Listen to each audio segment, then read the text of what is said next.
Assalamu alaikum everyone. So we are back with our topic of sources of guidance, and now we are moving on towards ijma, which is the third source of Islamic law, and it is also called the secondary source. And why is it called the secondary source? Because it comes after Quran and Ahadith. It is the third option, and it is also dependent on Quran and Ahadith.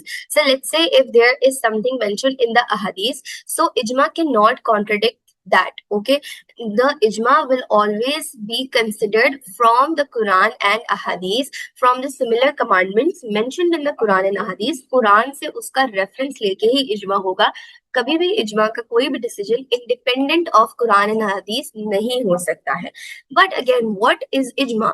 इजमा is basically consensus, एक तरीके से mutual decision लोगों का, and it is a unanimous decision taken by the most reliable and the most qualified group of people who became important after Prophet Muhammad sallallahu alaihi wasallam. So ijma is a unanimous decision which is taken by the most reliable and the most qualified person of qualified group of people at that point, at that instant. जो लोग सबसे ज्यादा इल्म वाले होते हैं, जिन लोगों का कैरेक्टर सबसे ज्यादा रिलायबल होता है, they do the ijma for us. And ijma is something that became important after Prophet Muhammad sallallahu alaihi wasallam, क्योंकि उस टाइम पे we had Prophet Muhammad sallallahu alaihi wasallam, कोई भी मसला होता था, we used to consult him. But when he was gone, then the ummah needed someone, needed a group of people जिन पे वो rely कर सकते थे और decisions ले सकते थे. Became important after Prophet Muhammad sallallahu alaihi wasallam. But ijma is something which Prophet Muhammad sallallahu alaihi wasallam had already approved of due to many circumstances जो उस टाइम पे हुए थे, and we are going to discuss that as well in the coming topics. कि हुजूर सल्लल्लाहु अलैहि वसल्लम के टाइम पे भी there were some incidents जहाँ पे सहाबा को जरूरत पड़ती थी decisions लेने की, and they took their decisions on a consensus basis.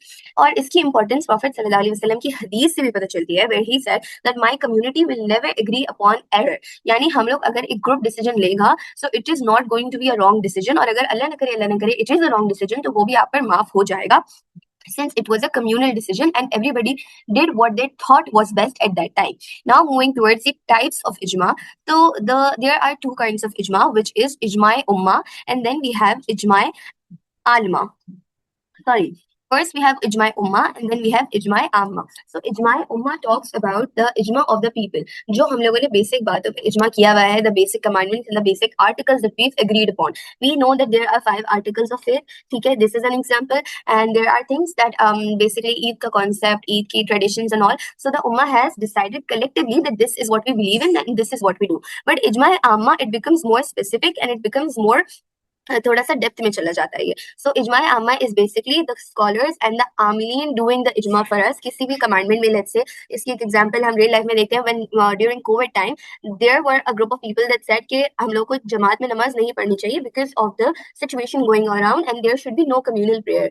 But there were a group of people who said no, we should pray, and then a whole इजमा was done and then they reach to a decision. So वो जो इजमा हुआ था वो normal लोगों ने नहीं लिया था. It was done by qualified and reliable aliens of that times.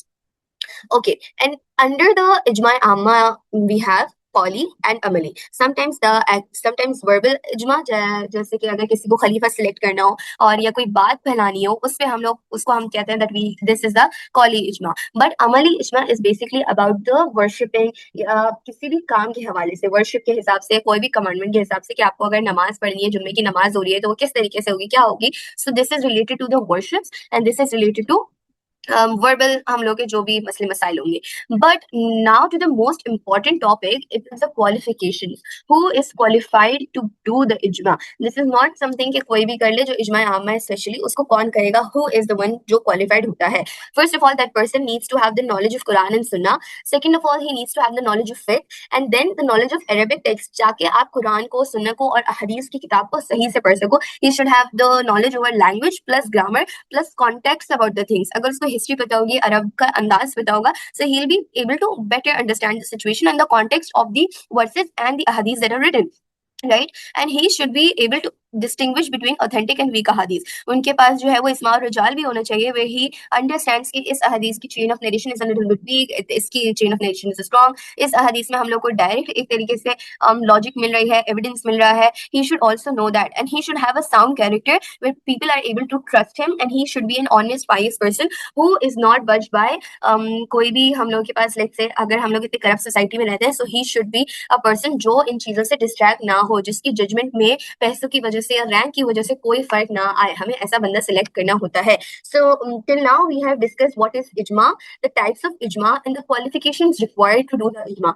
And in the next upcoming topics, we are going to discuss the examples of ijma, where during the time of Prophet Muhammad sallallahu alaihi wasallam, how the Sahaba did the ijma, and after that, after Prophet sallallahu alaihi wasallam's departure, how did they do the ijma, and in current scenarios and all of that, and ijma link with Quran and Hadith. So we are also going to discuss that. And until then, if you have any more questions, you can ask me. I'll be happy to answer. And hopefully, it was a nice session for you all. Now go study. Bye bye.